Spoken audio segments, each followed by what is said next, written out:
প্রতিদিন যে মানুষগুলো কবরে যায়, তুমি কি দেখো না ভাই, এই মানুষের মৃত্যু, লাশ, কবর তোমারে কিছুই মনে করায় না?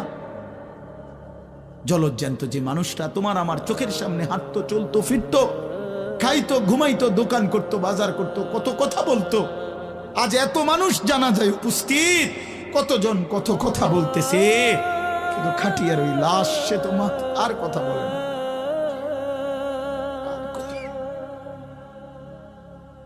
আর কথা বলে না। আমি তো আমার বাবার লাশ দেখছি, আমার বাপ সারা জীবন দেখতাম, আব্বারে দেখছি আমি বুঝাওয়ার পরে সারাক্ষণ বলতো আমার সময় নাই, সময় নাই। আমার মসজিদ, আমার স্কুল, যে বাবারে দেখতাম ফজরের পর থেকে রাত 11 দৌড়াইতেন, শুধু ব্যস্ত ছিল।